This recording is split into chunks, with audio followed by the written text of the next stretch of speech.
Hello and welcome back, MC1 Gamer here, bringing you another unlocking of Age of Sigmar. So, I am here joined with Paul Conti. He is in the Nerd Bunker.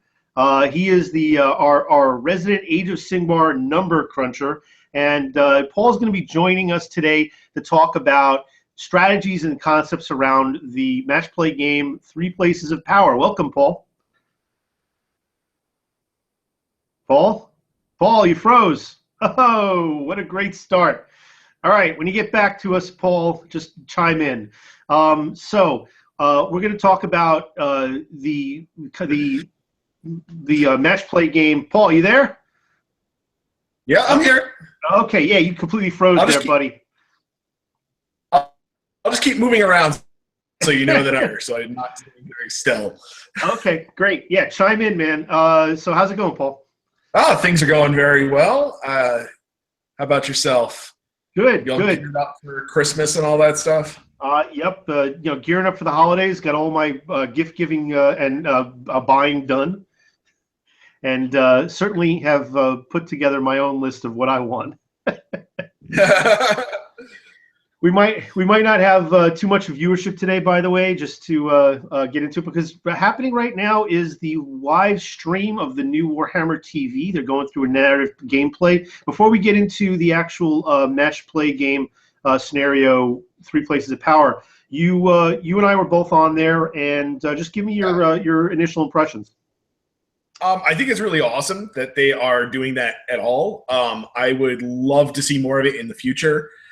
They're definitely already taking some of the feedback that people have had from. Oh man, you froze up again there, buddy. Yeah, we're losing you. Yeah. Right. Oh, this is great. This is gonna be great, entertaining TV. Oh man. All right. Well, look, we were just both in the chat and just talking to some of the other people, a couple thousand people that were in. But let's see if we can get you with a cohesive, complete sentence. What was your impression once again? I thought it was really good. We got your mobile. All right. Yeah, I've got my laptop. I've been in the basement, and sometimes that blocks my Wi-Fi signal. So I am gonna go find a better place to do this. Oh wow! So you mean like 50 to 100 feet of concrete actually blocks your Wi-Fi signal? It's amazing. I have a suggestion for you. Look into power line adapters. There's our tech tip of the week. That's how I do it, by the way. I've got them strategically located around the house so that I can infect us with, the cancer-causing signals. Excellent. Anyway, all right. So before you froze up, we're back in action. All right, and my apologies to our viewers who are experiencing just a little bit of technical difficulties with some latency with Paul, but we're going to get back into it. So, Paul, your impressions again of Warhammer TV in general before you did the freeze in this position. I really liked it a lot. They are taking some advice that people have given them, some feedback people have given them. They're using multiple camera angles. They're zooming in more on the battlefield. They've got some decent commentary going on. Their commentary is mostly focusing on the narrative, it seems. Play game. So it seems like they were kind of just focusing in on the part of the game that, the game was focused on, for the story part.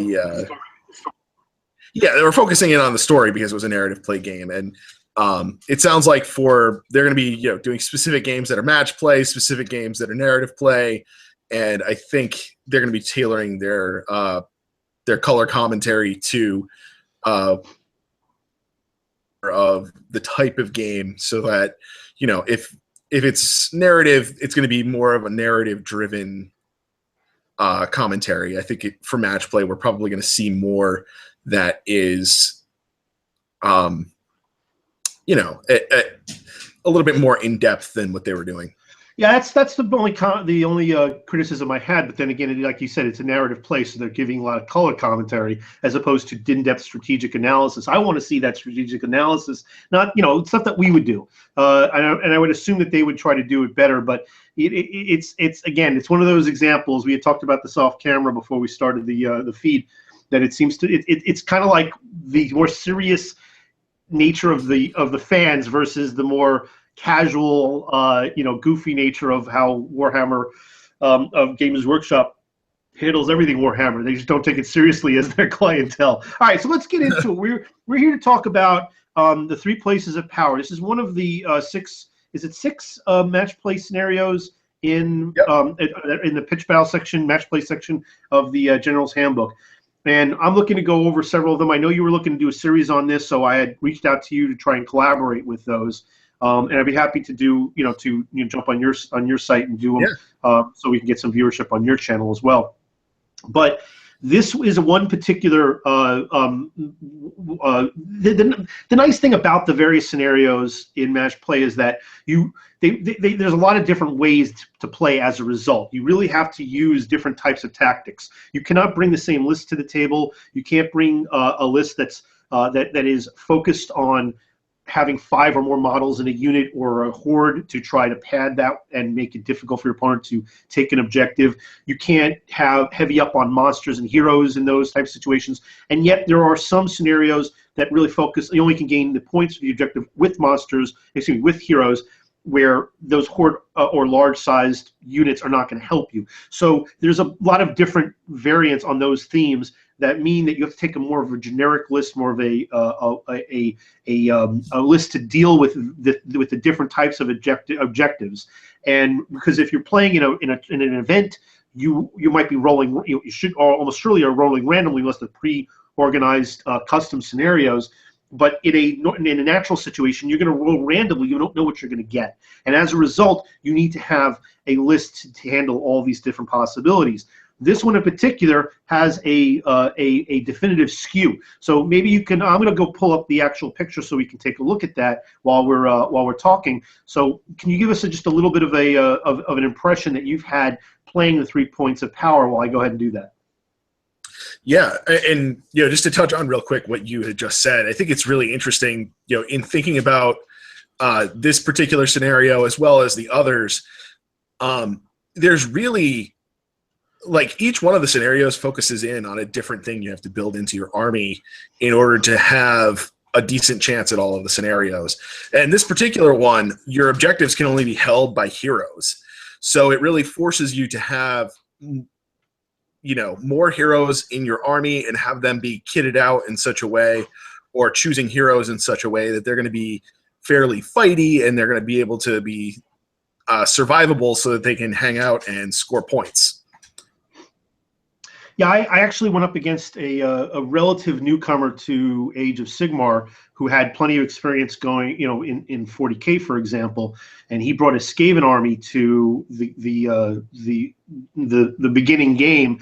I think it was the first official game he had, and we took it slow, and it was meant to be a just an introduction for him. But he's a savvy tabletop war gamer in general, but he brought a horde army with Skaven, but he didn't have many characters. He didn't have many heroes, and we happened to just roll this up randomly. And I had 2 or 3 heroes. Either way, I outmatched him with the number of heroes, so I had an initial advantage right off the bat because he focused on the horde aspect of it, which most of the missions will reward. But this one totally took him out of his element, and that was a huge detriment. Yeah, absolutely. I think this scenario, more than the other 5, really gets you to build a list in a certain way. The other ones are a little bit more broad and generic because you can hold the objectives with pretty much anything. But this one, it has to be a hero, so it forces you to build a list with several heroes in it. If I had to, and I know there's a big thread on suggestions for the next iteration of the General's Handbook. If I had to make any major changes to the scenarios, I think it would be to have multiple objective options that incorporated both of those types of results. In other words, reward players that have a diverse list, reward players that have a spectrum of lists. You could have one game, for instance, that like this, where your list could be completely neutered. That keeps you honest. But it would be nice to have a secondary or secret objective that would allow you to walk into a game and still, be able to kind of adjust your tactics based on some end result. And hopefully we'll see some of that, some more in-depth games with ways to achieve victory points when as Age of Sigmar evolves and we see the next iteration of the GHB. Yeah, right now, all 6 of these scenarios are pretty simple and straightforward. So I think it was very in line with the rest of the stuff in the General's Handbook that it was kind of like this first step, the first iteration of what is obviously going to be a series of books that they're taking it simple to start, and I think they're going to get more complex as they go. Yeah, well, hopefully not too complex. We want to keep the game fluid and moving, but yeah, I definitely want to see some more depth, some more layers. All right, so can you go? I have it up here on the screen if you can see it. I'll let you go ahead and do that. Why don't we go and just explain the basic structure of what you need to do, how this how the 3 places of power works. Right. So there are 3 objectives placed on the board at the beginning of the game across the horizontal center line of the table, 1 in the center, and then 2 18 inches away on either side. So you just really have a line of 3 objectives dead center in the board. And in order to score, you need a hero ending your turn within 3 inches of the objective. And once you hold an objective, you're the first one to arrive there, and then your enemy's heroes that show up there are not able to score anything until your hero dies. Right, and there's and the victory points I think are the real interesting part, because it leaves you with the potential to actually capture the game in the late turn. Why don't you go ahead and explain that a little bit? Right, the victory points escalate as a hero stays on the objective longer. So the first turn that they're there is 1 point, next turn is 2 points, and so on. So it makes it so that you can. It's harder. You have to kind of get on the points early in the game, I think, and it's really advantageous to be able to just stick it out and stay on the objectives for a long period of time. When you try and steal them from your opponent, there's less points available out there once you're sort of stealing them away. Yeah, but you're denying your opponent then, at least. Because if they sit there on turn 1 or 2, man, they can start accumulating those points and you just never catch up. And so it's a big deal. Fact that unfortunately, I've had games of 3 places of power that have ended on like, okay, it's top of turn 4, and I definitely cannot win the game. Good game. Well, yeah, I agree that there's a lot of games that seem to, and that's something that I think will morph with more interesting and complicated scenarios down the road. But that's one of the reasons why these 1-layer objectives can make the games end early. Like by turn 3, it can definitely, if you've jumped out and gotten an early lead on many of these scenarios, you can run away with it. There's one scenario where I think it's the turn number, which is the number of points you get. And we'll be running through those eventually. And that can really be a big deal because you could swoop in on a late game and get those. But in this one, being that it's not the turn number, it's actually the amount of turns that you've been on that objective. If you could get an early lead, you could run away with it. You won't be going to 5 turns. Yeah. And just by knocking out 1 hero, you can effectively deny your opponent of a lot of points, just out of denying their ability to get the points later.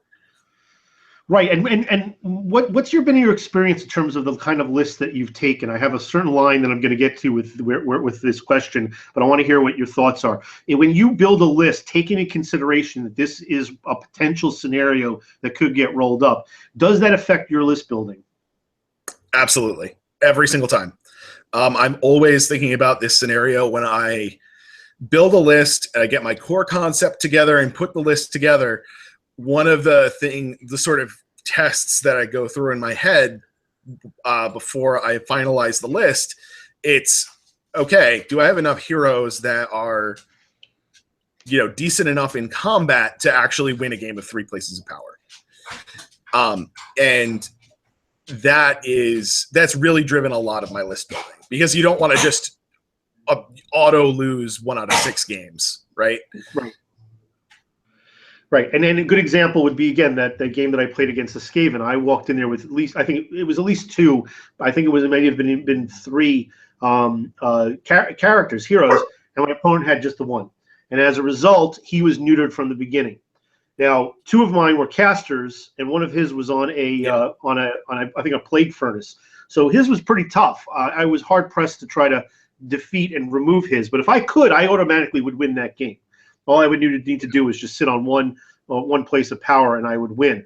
But he had a big, strong, singular hero, and I had 3 5-wound heroes, which gave me diversity, but it also gave me the ability to spread out and cover all 3 points. You make a really good point, though. They can't just be heroes. They got to be the kind of heroes that if a unit by itself comes in, it has a reasonable chance to defend itself. But that also lends to other strategies. You might want to surround that character, if it's maybe a little bit of a weakling in close combat, with another unit of whatever their fodder or even elite troops to kind of screen that person, that character, cover the ground to prevent even any opposition to get in and score any points. Maybe even run on a ring around it that's greater than 3 inches, so that even if another character comes in, it's still not going to be able to get that objective, even if potentially you get to shoot off the character that's holding it. So there's a lot of different ways that you can approach strategies in the game, but the list building aspect is vital. You need to have enough heroes to contest or at least to put into check your opponent whenever they're putting on the battlefield. Yeah. And one of the things that I think this scenario really lends itself to is those heroes that are mounted on monsters.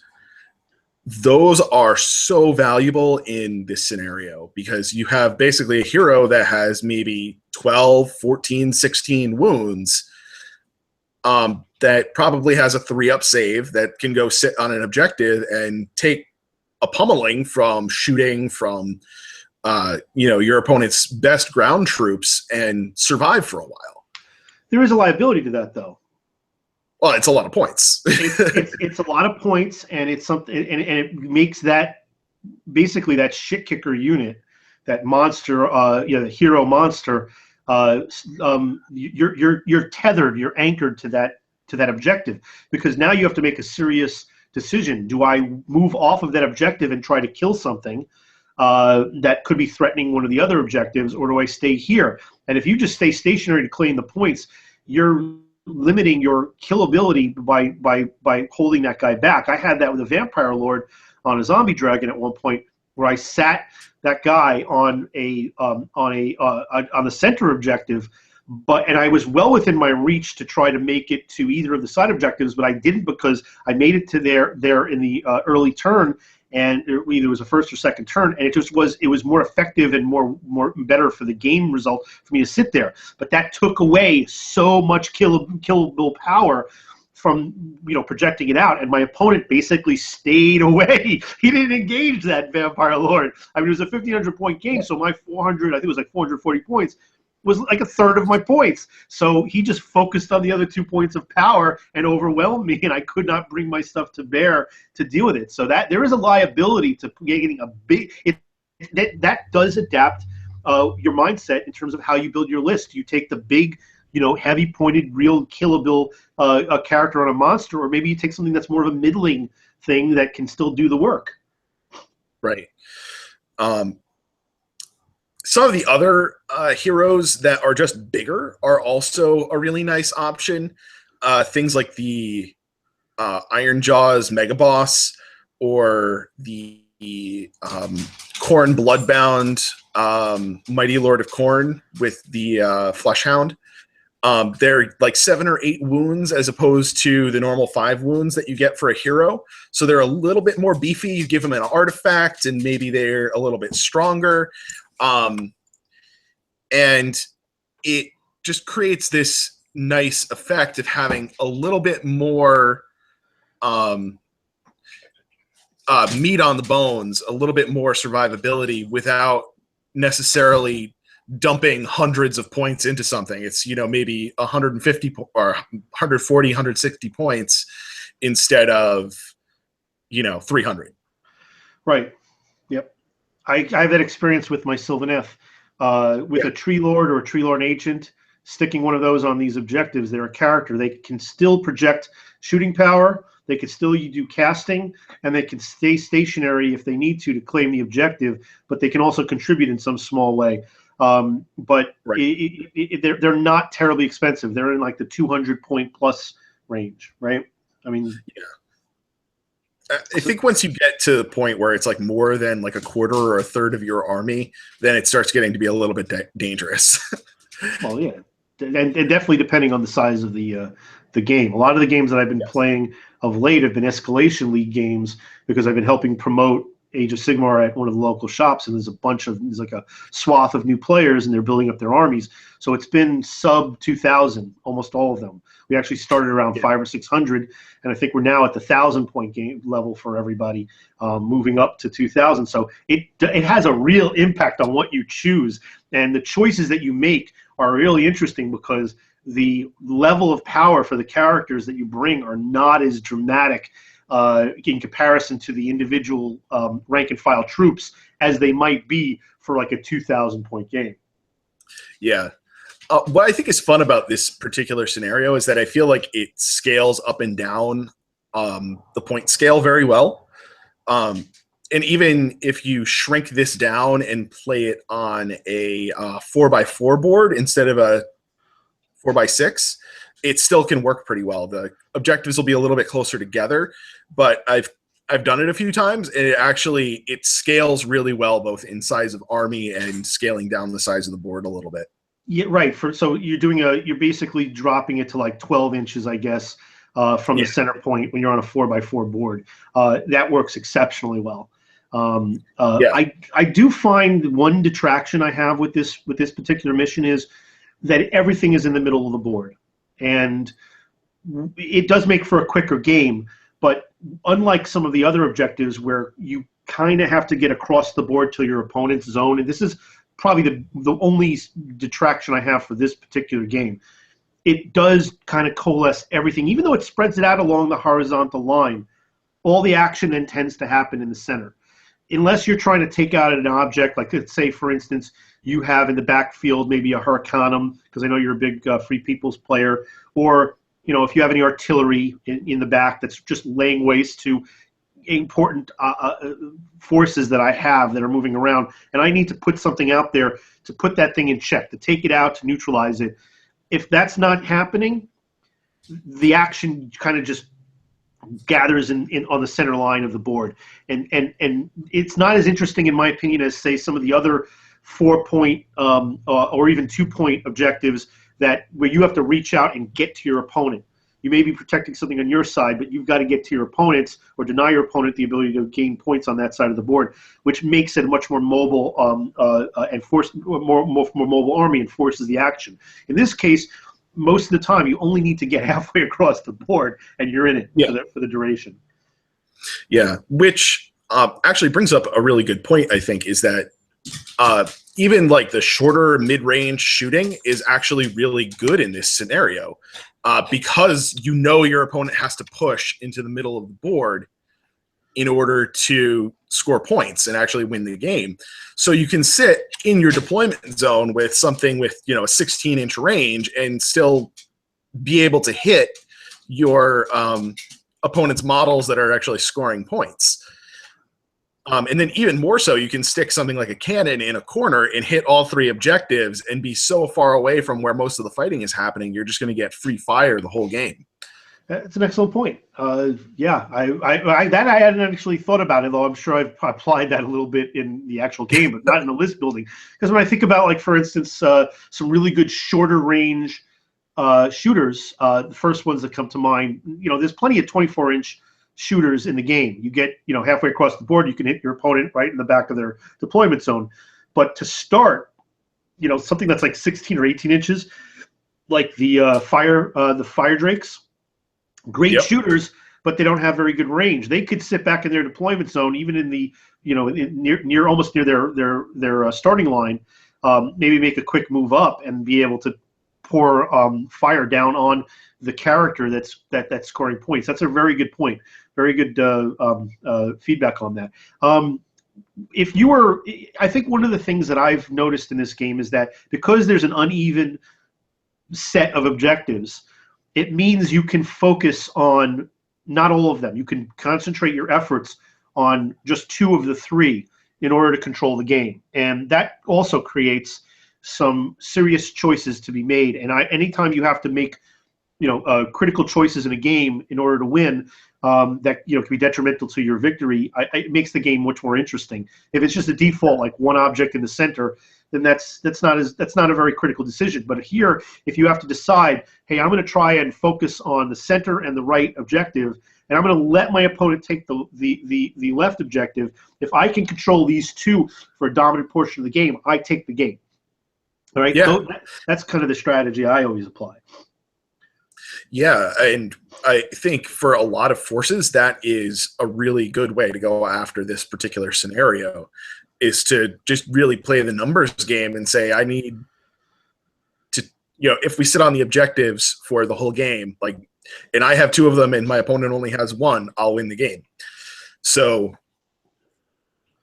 what you can really do is just have like a one-sided deployment, sit all really like center and to the right or to the left, and go after just 2 of the objectives. And that way you're probably only taking on 2/3 of your opponent's army, and probably about 1/3 of their army is going to be left sort of hanging out, going around towards that 3rd objective and trying to defend that objective when you have really no intention of ever going after it. This is where deployment really comes in. This is why I like to have, I like to sandbag with my deployment a little bit and throw down, units to keep my opponent guessing on either side of the table, maybe going for the right or left side. And the center is almost guaranteed that everybody's going to be devoting something towards it. But it's the guess of which one are you going to heavy up on.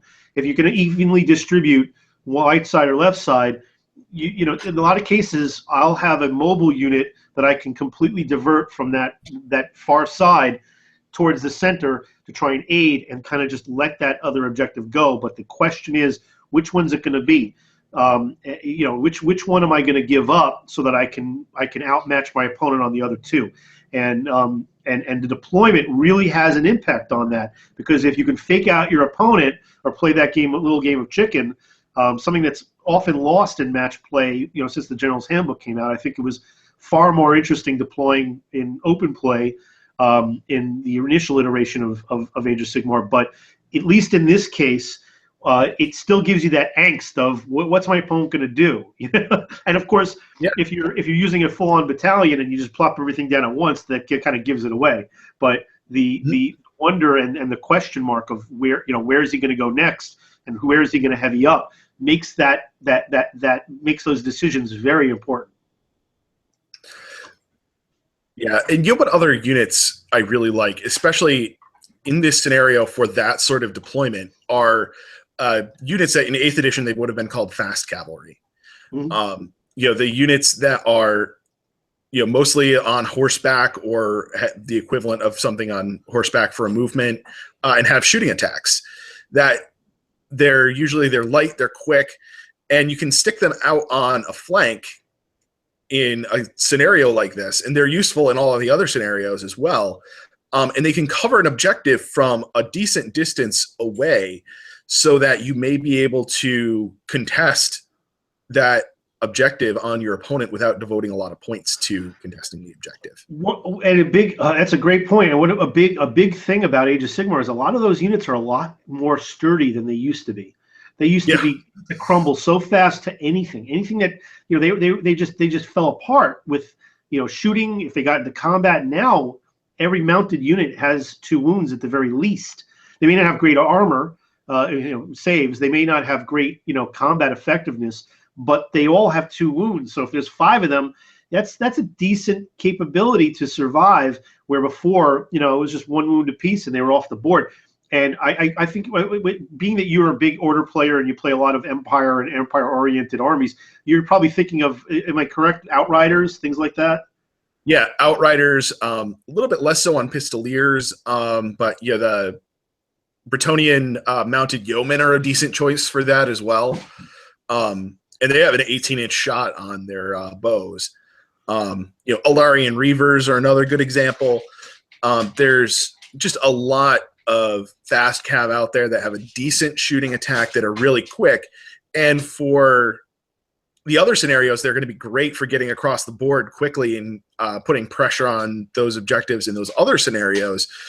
And here you're able to position them in a weird sort of way that they may get almost some free shots at things. Your opponent may have to devote a combat unit to going after them, and it might take a couple of turns to whittle them down. And that gives you more opportunity to go after the targets that you really want in this particular scenario. And that being especially is, and I'm curious what your thoughts on this are, is hero hunting in this scenario. Really just almost treating your opponent's combat units as speed bumps and just trying to go directly after your opponent's heroes to deny them that way. Yeah, I think this is the ultimate hero hunting scenario, because it's all about the heroes in terms of points. I mean, if all things being equal, you get on to what you killed to get, you know, to see who won the game. But the name of the game is collecting victory points, and if you can only achieve the objective with a hero, again, if you look at this in a vacuum, you're only thinking, oh, it's Hero Hammer. No, you have to look at this scenario as part of an array of scenarios, wondering and guessing which one's going to come up. And if you build your list just towards the rank and file troops or just towards having lots of heroes, you're missing the point. So I cannot stress that enough for any new players, newcomers to Age of Sigmar, who may be viewing this at some point, whether you're here now or you're viewing it later on. You have to plan for the option of any of these possible scenarios coming up, either in an individual game or over the course of, say, several games in an event. 3 games or 5 games are typical what you might see in an event, whether it's a 1 day or 2 day event. Either way, it's important to have an array of different troop types. You cannot focus on just one. So with that in mind, if you know in this particular game, or in a possibility of this game coming up, that characters are going to be, heroes are going to be the only way to make those points, you have to have a way to get them off the board. And this is one of those things where I am so in support of the fact that you cannot hide characters and units in Age of Sigmar. It means that they are a liability. They provide so much power and projection of power, whether it's their spells, their shooting, or just their close combat strength. But in old versions of Warhammer up to 8th edition, you had the Lookout Sir capability, where you could hide a character in a unit and they could be almost invincible unless you happen to roll poorly for the Lookout Sir, rolling a 1. In this case, you're vulnerable. You cannot hide. There's nobody. So this is a special rule, like, for instance, with a Necromancer, where a Necromancer could will a zombie to step in the way, and it's only on a 4+. Either way, if you don't have some kind of special rule like that, your character is vulnerable, and it has to only rely on its saves and its wounds to survive any onslaught from a range or spell standpoint, even if you screen that guy with or gal with troops to prevent close combat from happening. And then who knows how long they're going to survive the attrition through the course of the game. So the fact that they can be sniped is key, and that is a valid and vital element to this particular scenario. If you can't get to them because there's, in my case, bringing lots of zombies, if I have like 40 zombies surrounding a Necromancer or surrounding my Vampire Lord, it might take forever to plow through, you know, a horde or even an elite troop that has really good saves and maybe even multiple wounds that's just barring your way. But if you have the option to, use spells or shooting attacks to, or artillery or whatnot, to take that guy off that objective, you're removing the possibility of that player from getting any successive points, and it allows you to then take the advantage if they haven't done the same on any of the other points of places of power. So I think that's an incredibly important element, and I just think that people that have this idea that they want to return to the generic, lookout sir element of past editions and bring it back in future iterations of Age of Sigmar are missing the point.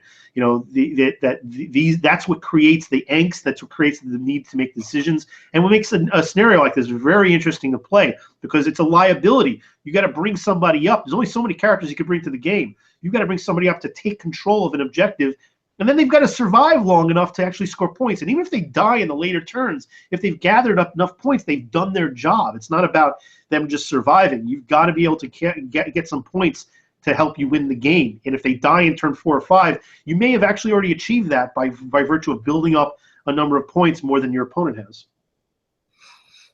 Yeah, those are definitely some great points. Knocking out your opponent's heroes is just such a key aspect of this, I think. We might have to have redundancy. Yeah, absolutely.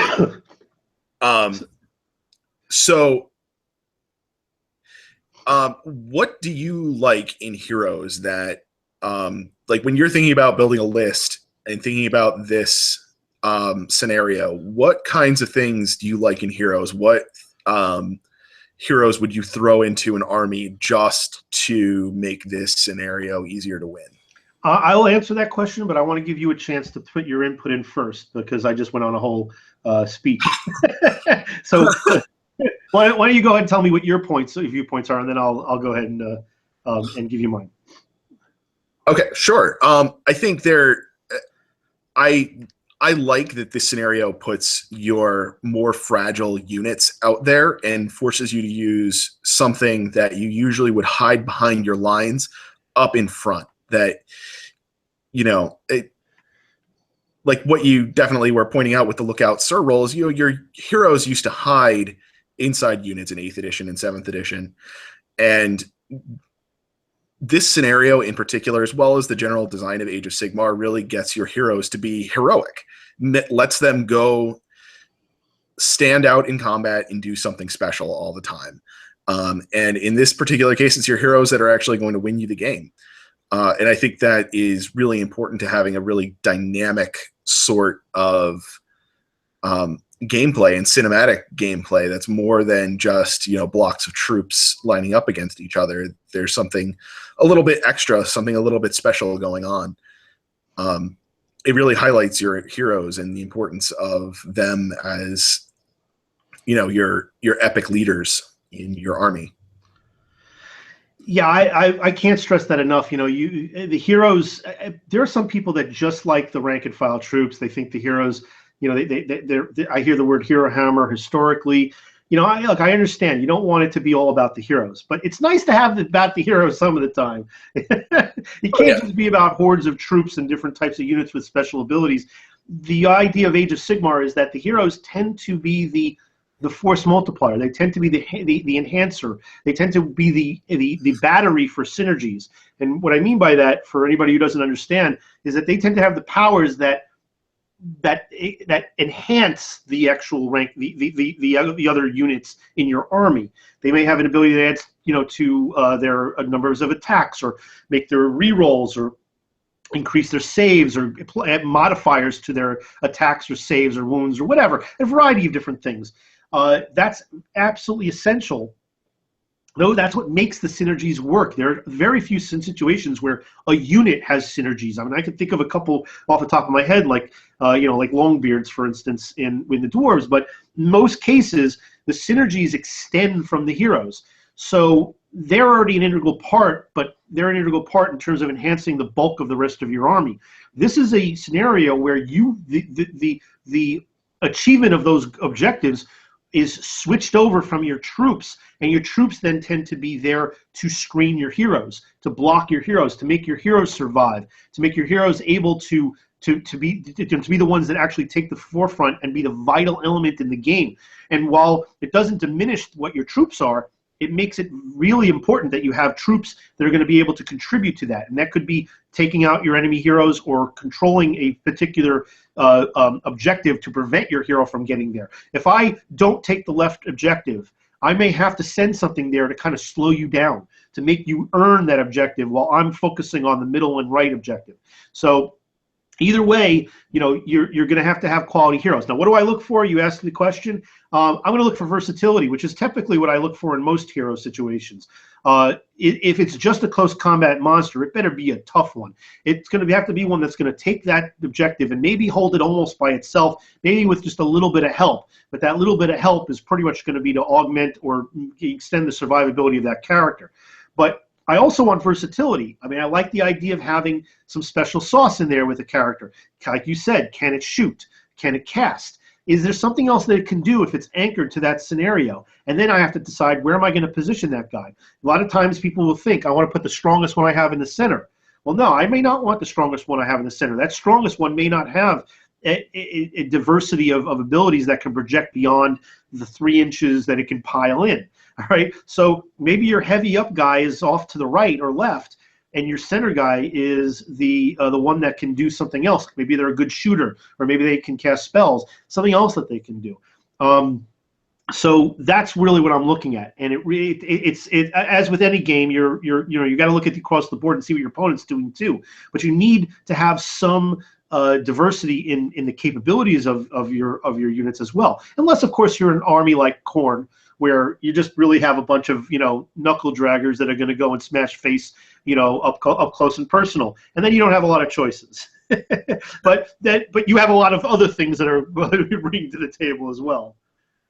Yeah, I think just as an aside, I think the Khorne Bloodbound are actually great at this particular scenario, though, because they're such an army that is oriented towards taking cheap, efficient heroes anyway. I think in most games, I'm going to be maxing out my hero slots in match play when I'm playing Khorne. So they're awesome at this scenario. Just for the sheer number of heroes, they don't have to do anything really different. Their heroes are already super fighty and have great abilities. Plus, they're already up there. Yeah, they're already meant to be up there. They're meant to run across the table. Yeah. Their heroes are like mini monsters more than guys that sit in the backfield. Yeah, they're not necessarily the guys that sit behind enemy lines. You might send your troops up to kind of do some damage and maybe even absorb some damage. But in many cases, Khorne, they're leading the way, and they can do it. So yeah, they're very effective in this particular scenario. And the idea that there's as many of them as you can fit means that you haven't really lost out, because you're already doing it by default, because that makes sense. I think that this is a scenario where whenever you have these objectives, I think that it makes summoning more worth it. And I just wanted to hit upon summoning, because I think summoning needed to be put in check a little bit with some of the crazy from open play from before the General's Handbook came out. But I think it, in many ways, and this is not to dive too deeply in, but I think it's kind of been overdone in terms of how they've reduced its effectiveness. But within that framework, the capability to, say, put some points aside and summon a unit onto the table. You can't summon a hero in this game, but the potential for you to throw down a unit to kind of control, maybe not achieve any points as a result, but deny your opponent one of these objectives and maybe lay in wait, an advanced force that you can bring to bear turn one right on one of these objectives while you bring your reinforcements forward, is an effective option that I've used. I mean, I've thrown down, a unit, and in many cases they're zombies or skeletons, just because they're easy to kind of summon. And then what I like about doing it with zombies is that I could throw another zombie unit on in a successive turn, unless, of course, they got shot off or killed, because there's only going to be 10 initially. But what I like to do is I like to run up a unit of 10, and then summon a unit, summon a unit of 10, and then run up another unit of 10 so that I can merge them later on and pad them up. But that's just a zombie theory. The idea, though, with whatever summoning capability you have, of being able to just place something to inhibit your opponent from claiming that objective in their next turn, is a valid and capable option that is overlooked when you just look at the really restrictive rules for summoning in match play as they stand now. Yeah, I mean, those wizards that can summon basically come with their own screen units built into them, right? I mean, that's unless you roll bad. Yeah, unless you roll bad. Well, you know, we're just assuming that you're going to go with the odds here and build out a summoning-based army in such a way that you're on double ones to not summon a unit of zombies or something, right? True. If you're going to bring zombies, you're going to bring a corpse card. I know. Yeah, you agree. Yeah. Which for those who don't know, it gives you one of two options, one of which being +1 to your rolls to cast. In any case, there are lots of ways to do this. You could have a fast-moving mobile army that can achieve these objectives really quickly or contest them really quickly, or you could have different pieces that you can put into place based on other mechanics like summoning. But it's definitely something to consider. And if you can't achieve all these goals at once, especially if it's on the smaller side game, put speed bumps in to prevent your opponent from achieving other. You could put some kind of cannon fodder or sacrificial units on one of these objectives to make it difficult for your opponent to claim it and claim any points, and that will help you jump out and get the lead. So these are also things to consider when you're planning not just your list, but your strategy in the midst of the game. Yeah, I think the interesting thing about this scenario and building for this is to pick heroes in your army that are going to benefit your army in all of the scenarios and also be good for capturing objectives in this one. Those heroes need some sort of secondary role. So do you have any particular games in mind where you've had events that have unfolded in a particular way that you want to share? We've got about 10 more minutes to go, and I'd love to get your personal experiences to kind of share with some examples of what you've done when you've actually played this game. What's transpired?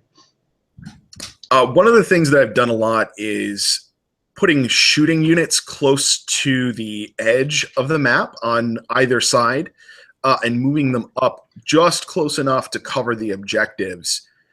And that way you're really neatly defending the objectives from your opponent, so that if they get in, they're just getting a hail of bullets or a hail of arrows that are going to take them out. And you're keeping your stuff far away so that you have a couple of extra turns before your opponent is going to be able to get their melee units over to you and really address that. The other thing that I've found is having really fast-moving heroes can be really fun for this scenario. I've been running one of my stock things that I put in almost every list now is a Bretonnian Lord on a Pegasus. So it's a hero with 5 wounds, a 3-up save, and a 16-inch move. Yeah, 16 inches is awesome. Yeah. Yeah. He could just be like, "Oh, I'm on this objective. Nope, now I'm on this objective. Nope, now I'm on this objective." Nope, apparently your dog agrees. Yes. My dog just doesn't like the mailman. I apologize. Here, let me mute for a second while she does that, and I'll let you chat about this. Sure, go right ahead. So, so just to reiterate, while we're waiting for the dog barking to subside, these 3 places of power, you at your center point, you got 2 on each flank. The key to this game is not necessarily to achieve all of them. Just achieve it. Focus on 2. Try to fake out your opponent which 2 they're going to be. Almost surely they're going to be the center. You can play some shenanigans and try to go for the outer 2 and just put something in check in the center too. There's nothing wrong with that. That's going to change things up. There's not a whole lot of diversity in terms of 3 objects that you want to go after. How you're going to play it up, but however you determine it, you want to try and get some mismatches in terms of where you place your forces. So if you try to just take all 3, you're going to run into some issues because you're just not going to have enough forces if your opponent tries to play that other game. Because there's an uneven number of them, it's easier to focus on just the 2 that you think you can do the best job at. Maybe play a spoiler on the 3rd if you want, and if you have the forces available to do so to play a delay game. But either way, if you can control 2 of these for a substantial portion of the game, then you have your victory. And that's the way I look at managing this particular game. And then if it comes to a point where which is what Paul and I have been discussing, which is what special secret sauce are you going to bring to the table to achieve those goals? And that's the thing I think you need to experiment with. Take different play. If you're looking to prepare for events where the actual they're not customized scenarios, it's the scenarios from the rule book, which is a great way to learn some basic tactics in Age of Sigmar. Really getting outside of just running across the battlefield and fighting. Or sitting back and shooting, however you play. You could just do that in with the very vanilla scenarios in like 8th edition and early editions of traditional Warhammer Fantasy. In this case, you really the scenarios are the key. That's what gets you outside your element, and that's where you can really apply the power and control and synergies of your list. And if that's the case in this, plan and experiment with different combinations and see what works and what doesn't. So that you can hone what you bring to the table should this scenario come up. Are you back there, Paul? Yeah, I'm back. I've been back for a little bit. Okay, cool.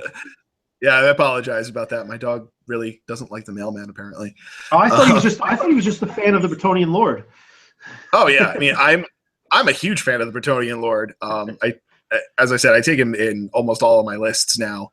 But I mean, that's a great example of a hero that you can use for a lot of different things because he moves quickly and he flies.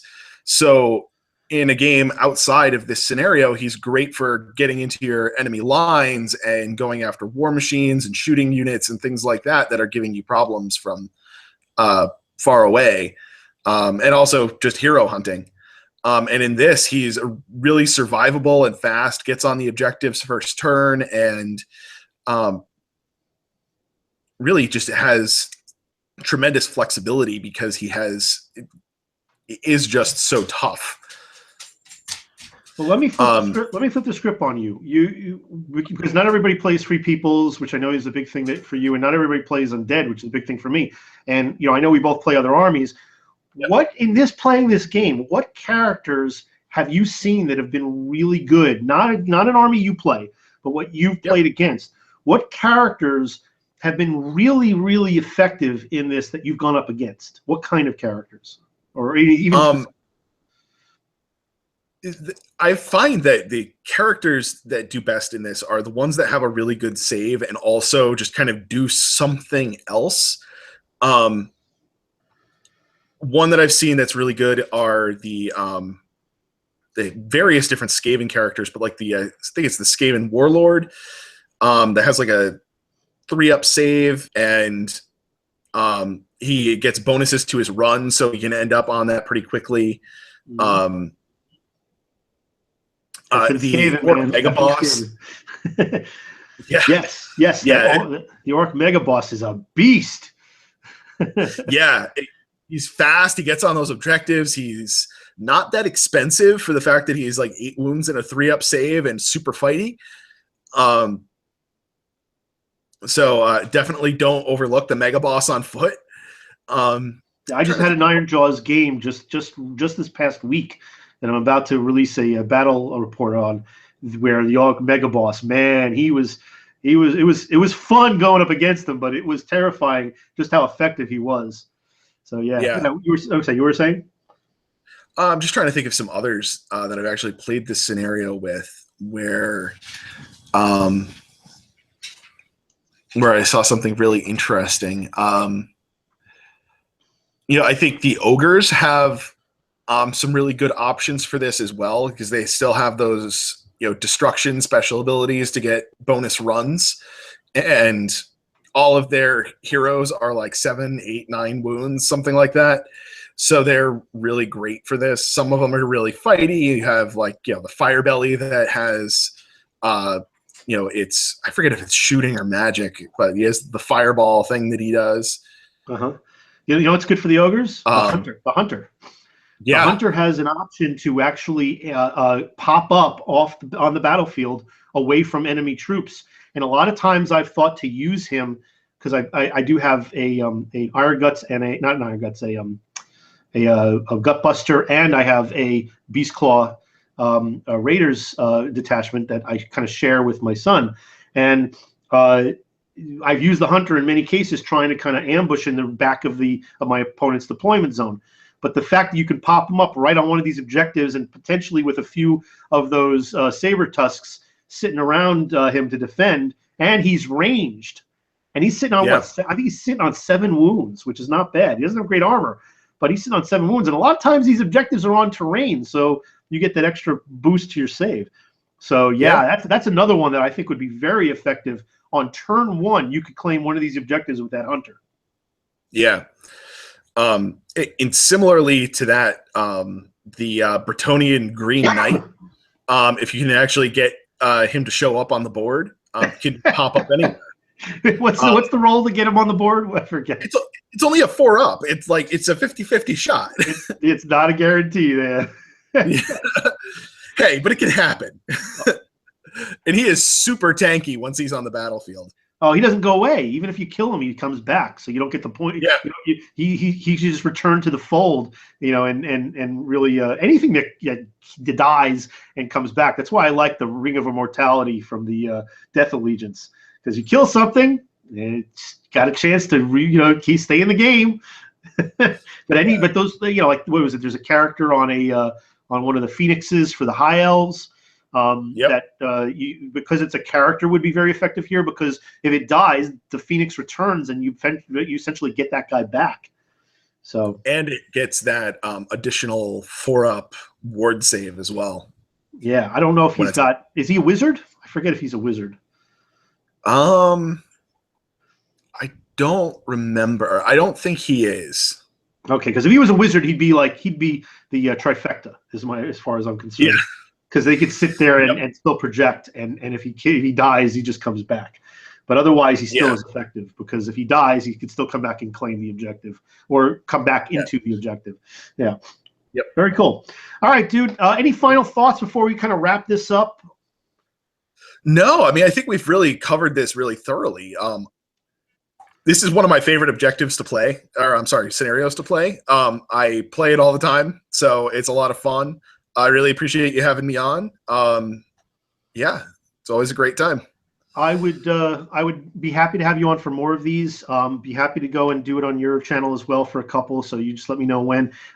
Looking forward. And by the way, for anybody, I didn't get a chance to do this at the beginning, just because we had some technical issues early on. But if any of you are not subbed to Paul Conti, I'm going to put the link below. Paul actually, he put some very thought-provoking content out there. A lot of times it's number crunching. Paul is a spreadsheet fan, but there's some really good stuff in the things that you put out. And also you and James Squire or Squires, I always get that wrong. You guys put out a Tactica Tuesday, and I know that you've been kind of on a hiatus with it, but I'm looking forward to the next installment that you guys do together. But check out Paul, check out his channel. And throw him a sub, because he puts out some interesting stuff. He actually has also a series, Paul. I find this very hysterical. That on your way to work with your coffee in hand, and I got to tell you, you do your commentary, which is whatever topic you want to talk about on your way to work, which I find hysterical. But I got to tell you, it's almost a morbid sense. I'm always worried while I'm watching. There's this angst of, I hope it's not going to crash. Well, the video where I crash won't get published. But while I'm watching it, I'm sitting there thinking, oh, please, I hope this is not that video. I know it's not live, but it's I start doing it live just to have the extra suspense. That built-in tension, is he going to make it to work today, But usually like 5 or 10 or 15-minute videos, but I get a kick out of it. It's one of those things it's on my array of videos when I'm doing hobby stuff, that I listen to. I have a long list of people that I follow while I'm doing hobby stuff for Warhammer and other games. But I got to tell you, I look up sometimes and I'm like, look at the road, buddy. Don't look at the camera. In any case, thanks for being on, Paul, and I appreciate you taking the time. And thanks for tuning in, everybody, and have a great day.